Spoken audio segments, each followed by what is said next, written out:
In this demonstration we're going to use the ArtCAM assembler and component libraries to show how we can bring in signets and change the size of them, bring in some eternity rings and set diamonds into the surfaces without the need to go into the relief modelling.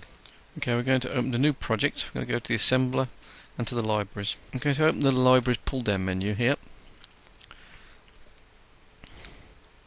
and we're going to go to signets.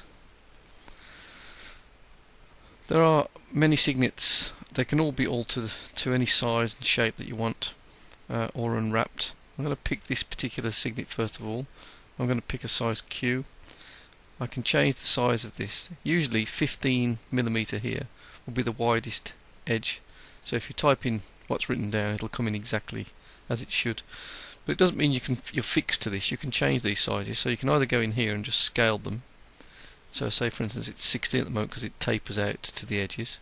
So I want to make this a 12. It scales the signet in the X value to whatever you want really. I'm going to type in 13 here, and again you can see apply it. So you can change all the sizes even though you've picked them from the library already.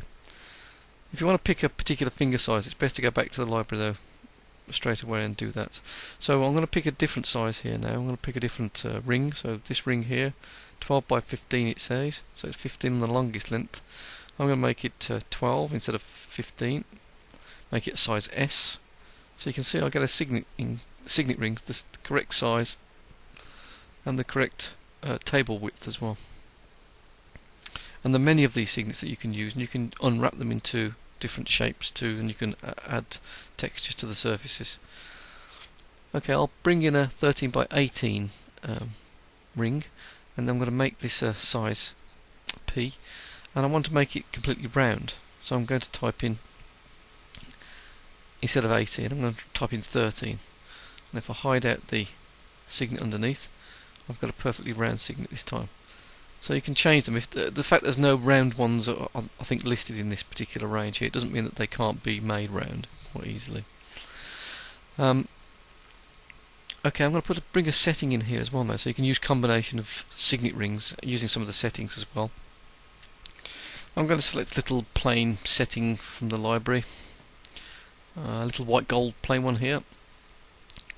I think it'll be fine. That's 4mm at the moment, but I'm going to make that into about 3.2 just to change the size a little, and that pops that right in the center for me, ready to go.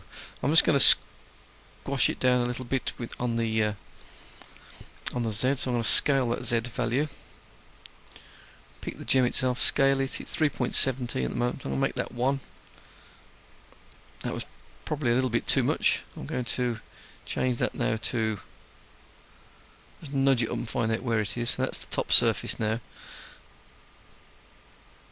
If I have a look inside, it's not quite visible yet. I'd like to see the bottom of it, so I'm going to scale that again. Let's make it say 1.5, and then I'm going to nudge that just up by 0.1 at a time till it starts to come through the back surface. Okay, there it is. So you can use a combination of things for customers to see what it's going to look like, but it doesn't mean that it's fixed here. You can still change that signet ring, so I can go back to the signet ring and make that into an oval shape. It doesn't have to be 18. I can make it any size or shape that I want to. I'll just go back to the scale option. It's 13.4 at the moment. Let's make it 15 instead.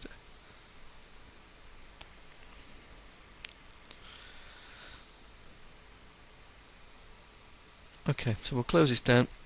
I'm going to go to and pick another signet out of here. Go back to signets again at the bottom, and we'll go and pick something else.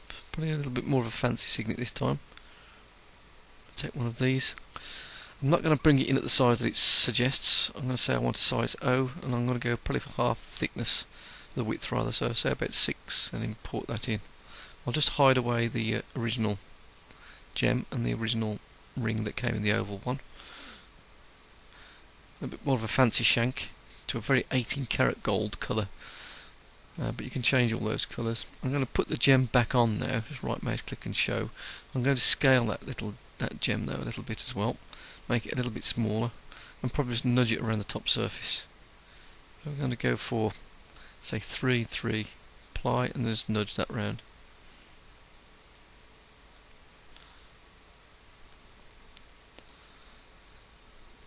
Okay.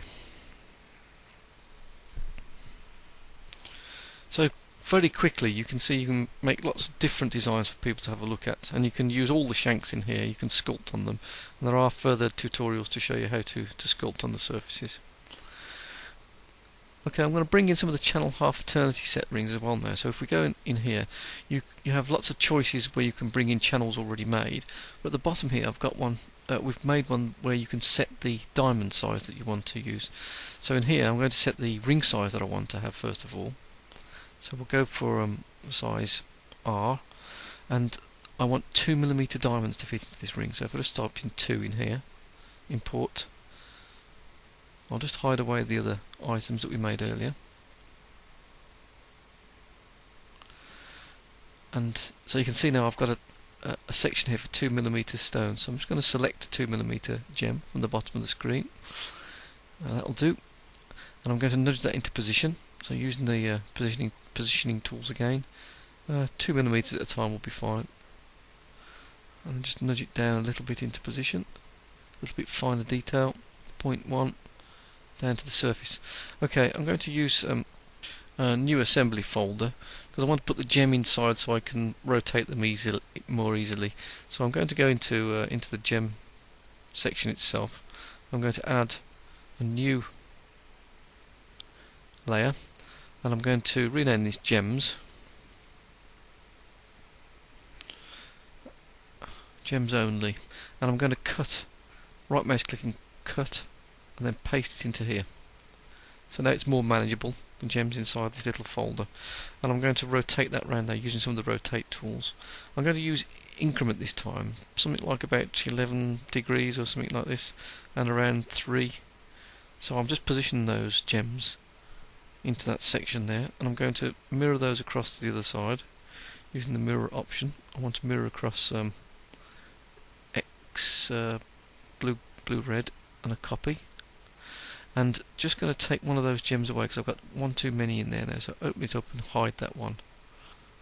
Okay, so now I've got all my gems in place in the top of the eternity ring. Okay, I'm just going to change the material settings now. I'll go to the materials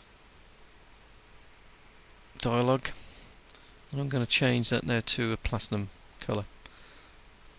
So we've got 18 carats at the moment. I'm just going to go to a platinum colour, and that pretty much concludes the demonstration for showing how to set half eternity rings with the diamonds, how to change and shape signet rings using just the assembly folder and the component parts that are available. There are other demonstrations in this series of the assembler, some for settings, some for clusters, and some for pendants.